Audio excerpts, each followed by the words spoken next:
Menjelang malam, terdengar suara tarikan gagang pintu.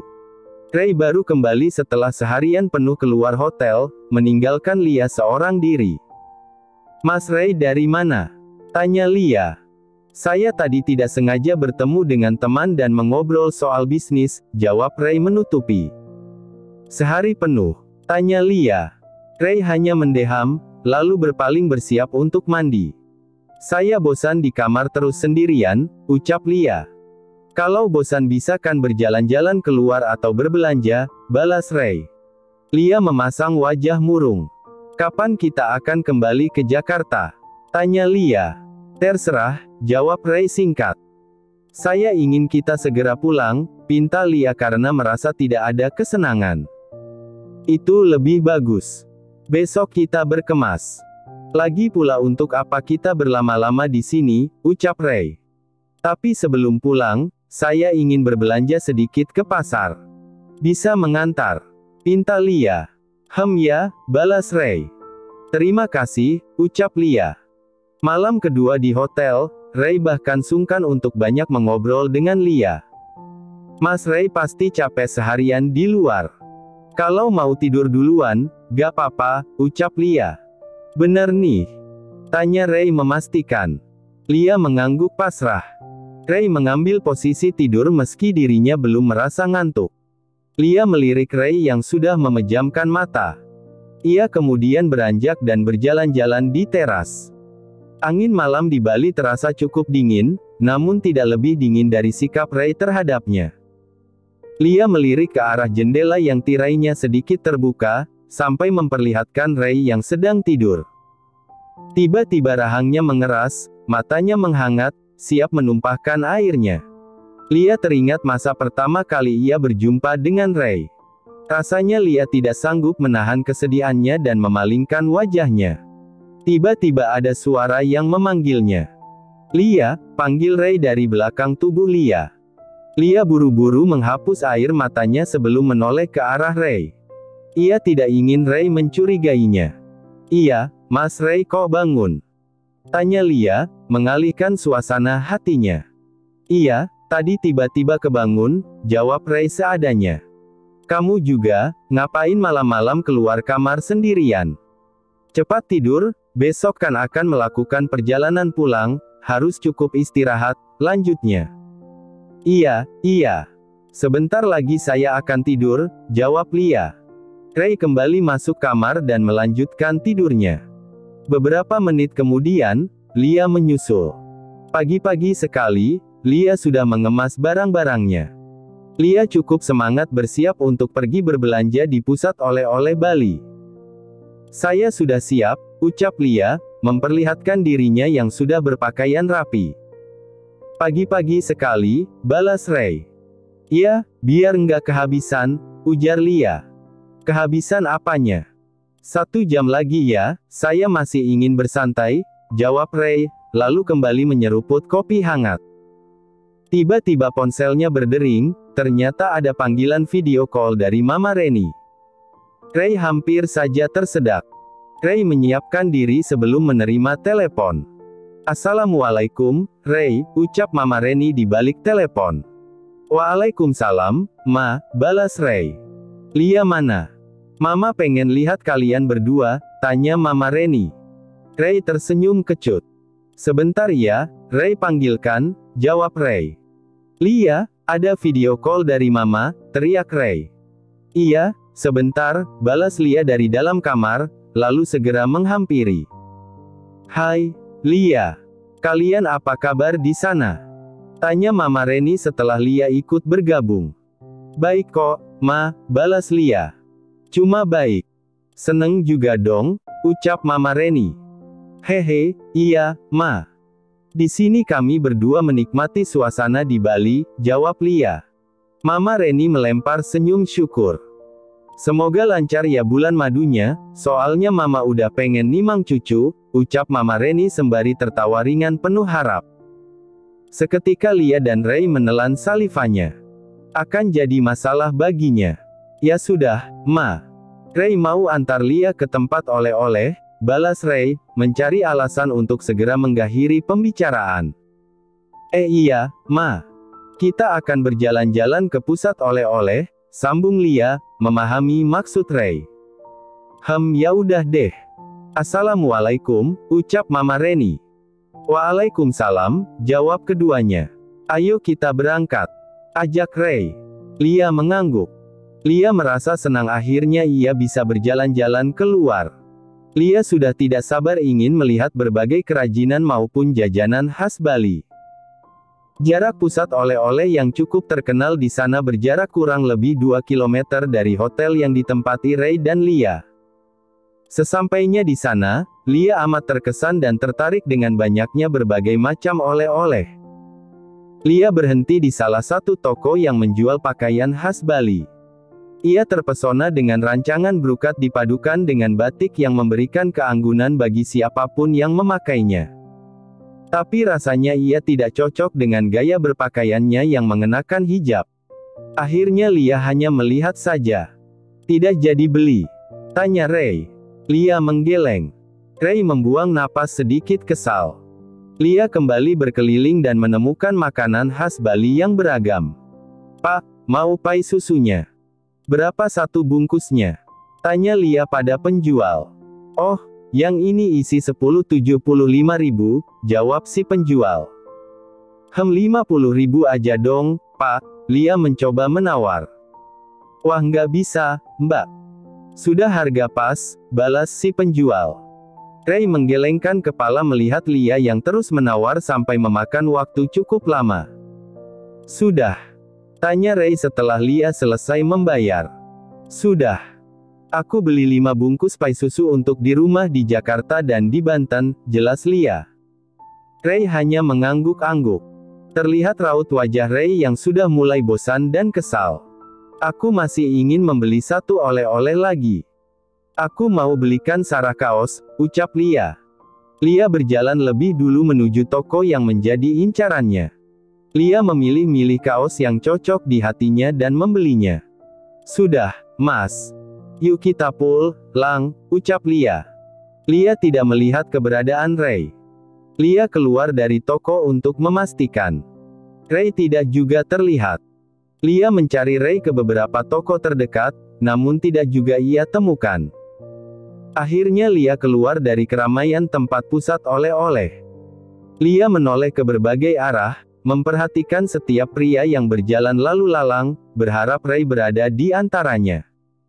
Lia ingin menelpon Ray, tapi tiba-tiba kepalanya pusing. Lia terbayang dengan hal buruk ketika ia dikejar oleh 2 pria jahat.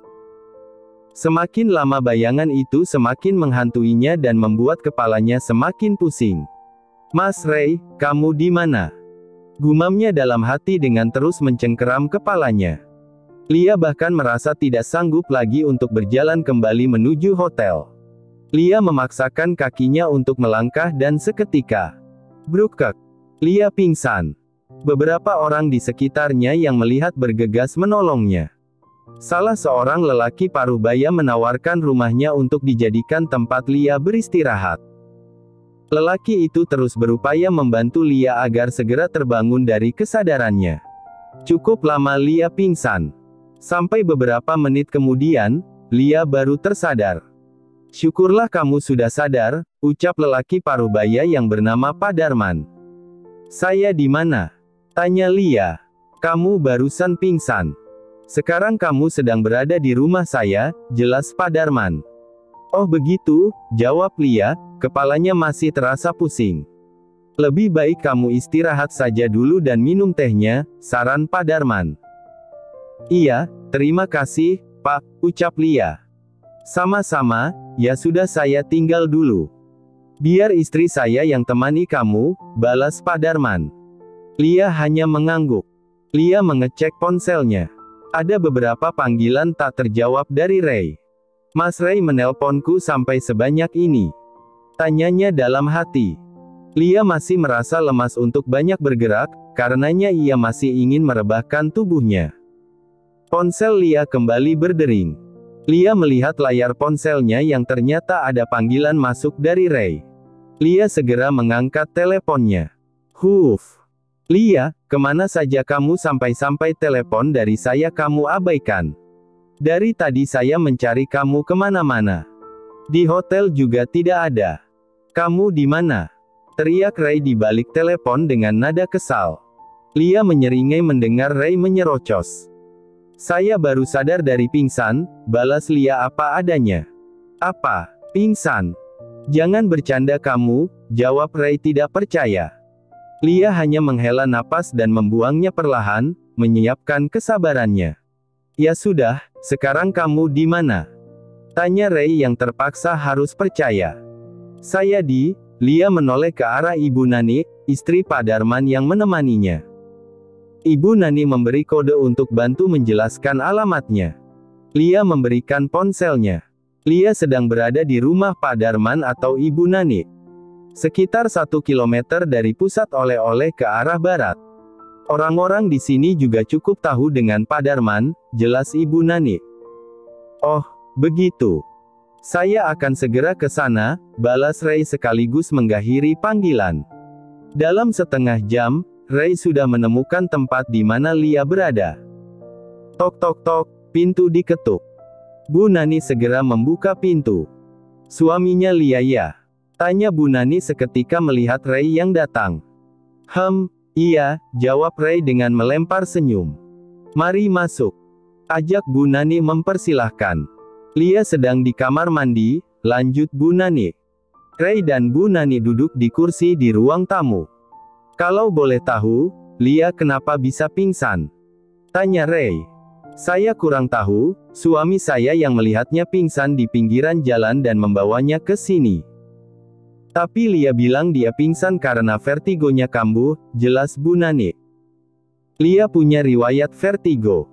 Kenapa dia tidak pernah cerita padaku? Gumam Ray dalam hati. Lia keluar dari kamar mandi dan menemukan Ray sudah menunggunya.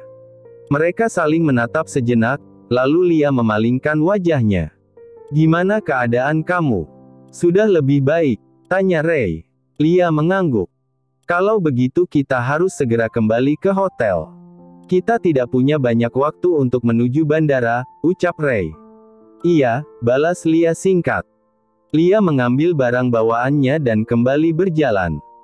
Ray menghampirinya, berniat ingin membantu, tapi Lia menepisnya karena merasa tidak butuh bantuan. Kami pamit dulu, Bu. Salam pada Pak Darman, terima kasih banyak karena telah menolong Lia, ucap Ray pada Bu Nani. Iya, sama-sama. Cepat sehat ya, Lia, balas Bu Nani. Lia mencium tangan Bu Nani, disusul dengan Ray.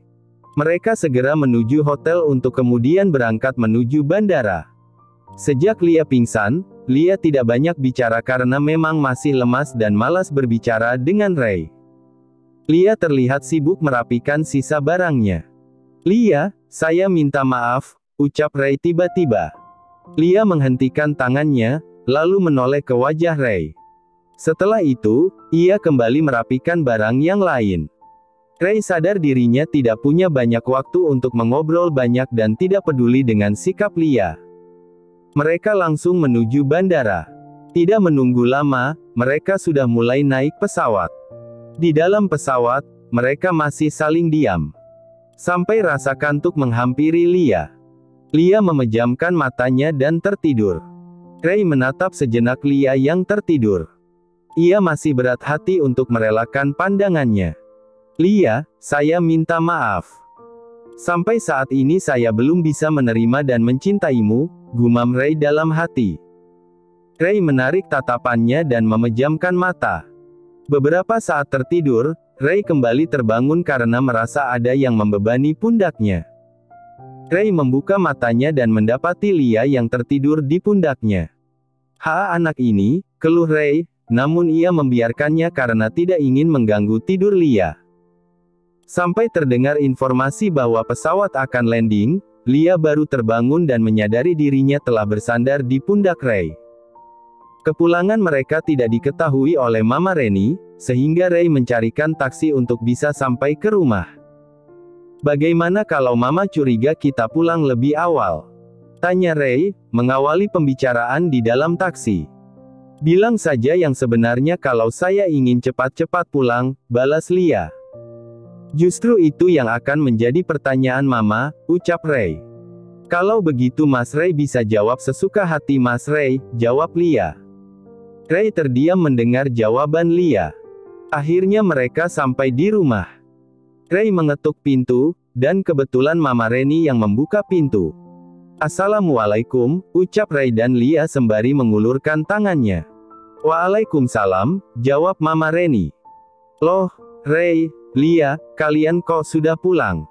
Tanya Mama Reni, sedikit terkejut. Lia menoleh ke arah Ray, membiarkan Ray menjawab pertanyaan Mama Reni. Iya. Aku besok ada meeting penting, jadi aku harus segera pulang, jawab Ray. Mereka bertiga berjalan masuk, sementara Mang Jalal membantu membawakan barang-barang mereka. Meeting apa sih, Ray, ucap Mama Reni sembari berjalan. Aku capek, Ma. Mau langsung istirahat, balas Ray tanpa menjawab pertanyaan Mama Reni. Ray langsung berjalan menuju kamar. Sementara Mama Reni menghentikan langkahnya, lalu menoleh ke arah Lia dengan penuh tanya. Lia hanya tersenyum singkat, lalu menyusul langkah Ray. Pagi-pagi sekali, Ray sudah bersiap untuk pergi ke kantor. Bahkan dirinya menolak saat ditawari menyantap sarapan oleh Lia. Ray terlihat buru-buru sampai kepergiannya tidak terlihat oleh Mama Reni. Seperti biasanya, Lia menyiapkan sarapan pagi dibantu oleh Mama Reni. Lia, Ray nggak ikut turun? Tanya Mama Reni. Mas Ray sudah berangkat ke kantor, jawab Lia. Pagi-pagi sekali. Apa sudah sempat sarapan? Tanya Mama Reni. Lia menggeleng. Apa ada masalah di antara kalian? Tanya Mama Reni dengan menatap Lia dalam-dalam. Enggak kok, Ma. Mas Ray bilang kan pagi ini akan melakukan meeting penting, jadi berangkat lebih awal, jawab Lia sembari melempar senyum palsu. Meski begitu, Mama Reni tetap bisa menangkap kesedihan di hati Lia. Lia, apa Ray sudah bersikap tidak baik padamu? Tanya Mama Reni lagi. Kali ini Lia terpaku, lidahnya keluh untuk menjawab. Ia bingung harus berbuat apa. Ia tidak terbiasa berbohong, tapi ini harus ia lakukan demi melindungi rumah tangganya. Lia menggeleng. Mas Ray selalu bersikap baik, walaupun terkadang saya sudah membuatnya kesal, jawab Lia sedikit terbata. Lia berusaha sekuat mungkin menyembunyikan kesedihan dan air matanya. Malam hari, Reina seorang diri berdiri di samping kolam renang. Hal itu memunculkan tanya Ray yang baru saja sampai rumah. Ray menghampirinya. Reina, sedang apa malam-malam berdiri di sini sendirian? Tanya Ray. Aku lagi kesal, semenjak Mbak Lia jadi bagian dari keluarga kita, Mama selalu membela Mbak Lia dan menyalahkanku, jelas Reina sembari memasang wajah murung. Mama nggak membela Lia. Cuma cara kamu saja yang mungkin kurang baik bicara di depan Mama, balas Ray, berusaha menenangkan. Tuh kan, Kak Ray juga lebih membela Mbak Lia. Emang, Mbak Lia itu istri kakak, tapi jangan lupa aku juga adik Kak Ray, protes Reina. Hei, jangan bicara begitu. Kakak tetap sayang kok sama adik kakak yang cantik ini, ucap Ray. Reina kembali memasang wajah murung, lalu Ray memeluk Reina.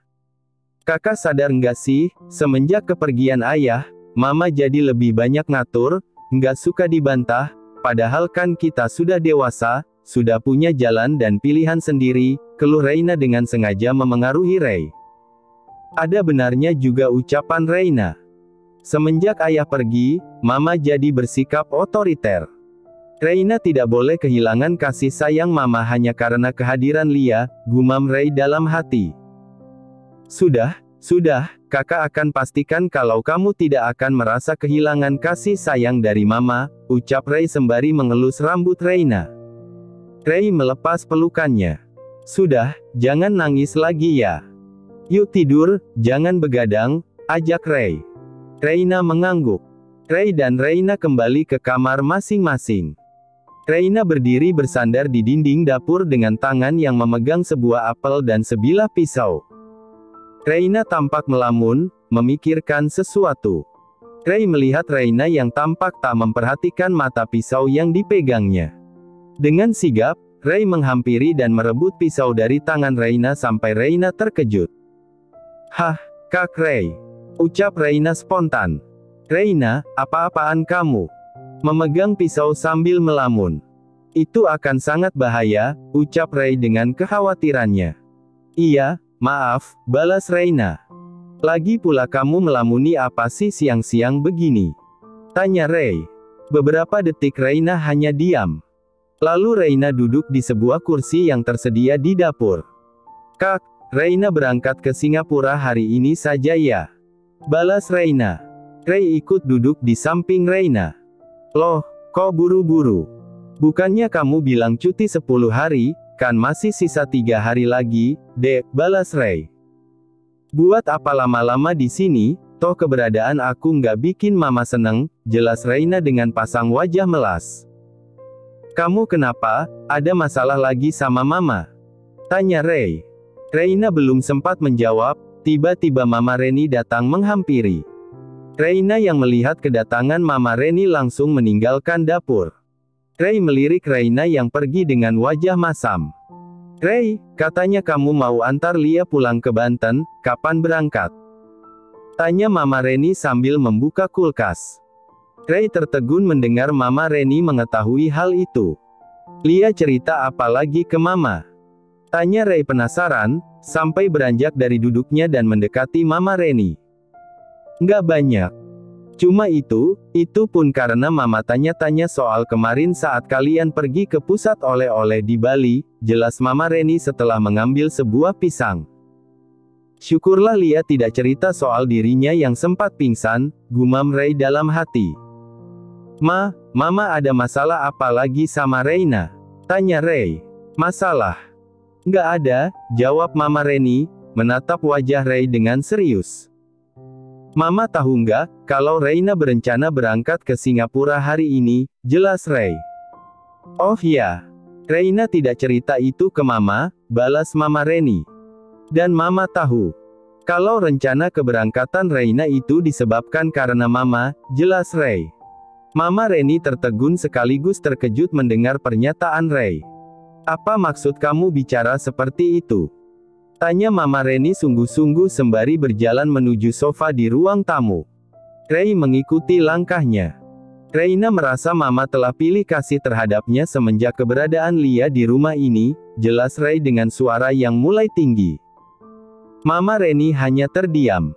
"Mama banyak melarang Reina melakukan ini itu," sambung Ray. Mama Reni sudah duduk di sofa, begitu juga dengan Ray.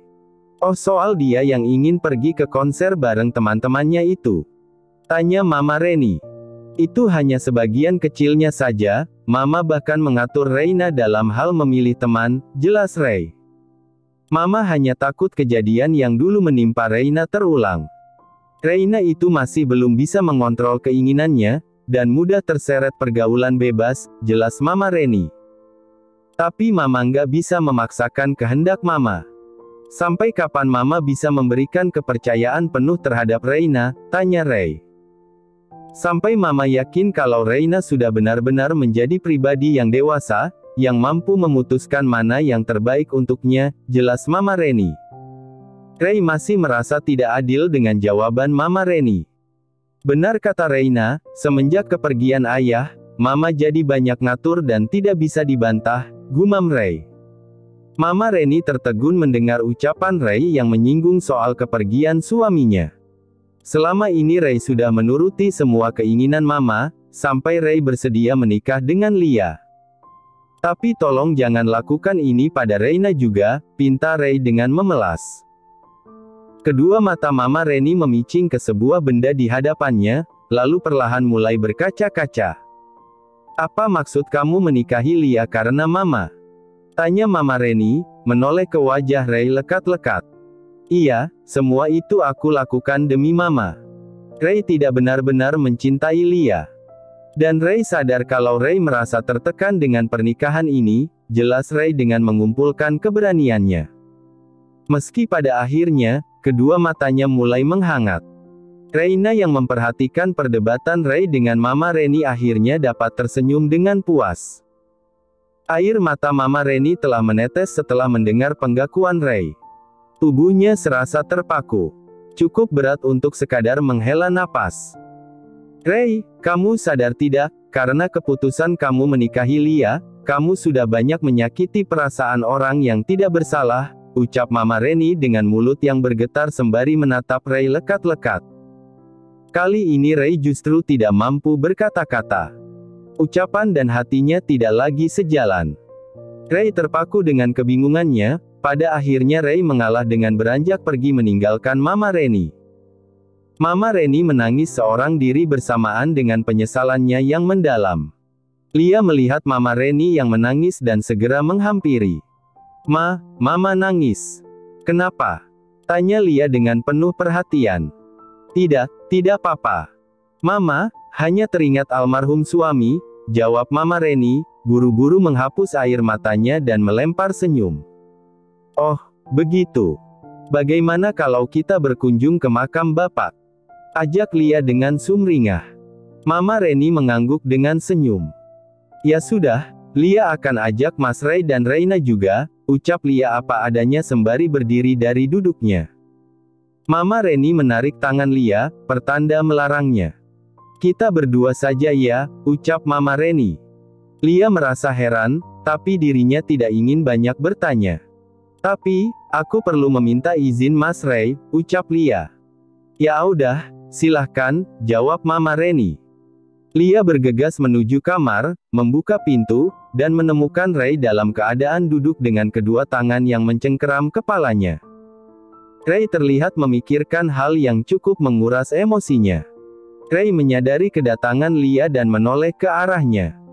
Mas, aku mau minta izin untuk pergi ke makam Papa berdua dengan Mama, ucap Lia dengan hati-hati karena melihat Ray yang tampak tidak baik-baik saja. Apa perlu aku antar? Tanya Ray. Lia menggeleng. Tidak usah, Mama hanya ingin berdua bersamaku, jelas Lia. Ray terdiam beberapa saat, lalu mengangguk tanda mengizinkan, meski kedua matanya masih mengembara dengan pikirannya. Lia langsung keluar dari kamar dan pergi bersama Mama Reni menuju pemakaman, diantar oleh Mang Ujang. Mang Jalal dibantu dengan Mang Ujang membawakan koper dan barang lain milik Reina. Mama Reni, Ray, dan Lia berdiri di dekat pintu, menemani keberangkatan Reina. Reina mendekati Mama Reni. Seketika Mama Reni memeluk tubuh Reina. Reina, Mama minta maaf karena sudah menyakiti hatimu. Mama hanya ingin yang terbaik buat kamu, hanya itu, rintih Mama Reni. Reina hanya tersenyum menghargai, hatinya tidak mudah menerima sikap Mama Reni yang menurutnya tidak adil. Reina merenggangkan pelukannya dan beralih ke Ray. Kak Ray, Reina memeluk tubuh Ray, disambut dengan dekapan tangan Ray. Kamu jaga diri baik-baik di sana. Tetap fokus kejar impian kamu, ucap Ray. Tiba saatnya Reina berpamitan dengan Lia. Namun, hanya senyum singkat yang terlontar, lalu ia berpaling. Lia memaklumi sikap Reina dan hanya tersenyum simpul. Reina diantar Mang Ujang segera menuju bandara untuk akhirnya kembali ke Singapura. Mama Reni, Ray, dan Lia kembali melanjutkan kegiatannya masing-masing. Lia akan memasak beberapa menu masakan kesukaan Ray dan Mama Reni. Seperti biasanya, Mama Reni turut membantu Lia. Lia mencuci beberapa sayuran segar. Reina kuliahnya ngambil jurusan apa? Tanya Lia sembari melanjutkan aktivitasnya. Reina ngambil jurusan kesenian. Memang sejak sekolah, Reina suka melukis atau apapun yang bernilai seni, jelas Mama Reni yang mengiris beberapa bahan bumbu. Lia hanya menggumam. Sebetulnya Mama ingin Reina menjadi dokter. Tapi dia nggak mau. Tidak seperti kakaknya, Ray. Ray diminta almarhum ayahnya mengambil jurusan ekonomi agar kelak mampu meneruskan kepemimpinan di perusahaannya. Meski Ray sempat menolak, akhirnya dia mau menuruti keinginan ayahnya, jelas Mama Reni. Mas Ray sempat menolak karena dia lebih senang dunia fotografinya, iya kan? Tanya Lia. Iya, dia cukup berbakat. Tapi entah kenapa setelah menggantikan posisi ayahnya, Ray benar-benar melepas dunianya itu, jawab Mama Reni. Tapi akhirnya Mas Ray sukses dengan kepemimpinan di perusahaannya. Coba kalau tidak menuruti ayahnya, mungkin saja Mas Ray tidak sesukses ini, ucap Lia. Mama Reni tersenyum. Kamu kenapa, kayaknya tertarik tanya-tanya soal kuliah. Kamu ingin kuliah? Tanya Mama Reni, seketika membuat Lia tertegun. Lia tidak segera menjawab. Terima kasih sudah menonton, guys. Jangan lupa klik like jika kalian menikmati cerita ini, subscribe untuk update konten seru lainnya, dan tinggalkan komentar di bawah tentang apa yang kalian pikirkan atau cerita apa yang ingin kalian dengar selanjutnya. Dukungan kalian sangat berarti. Sampai jumpa di video berikutnya.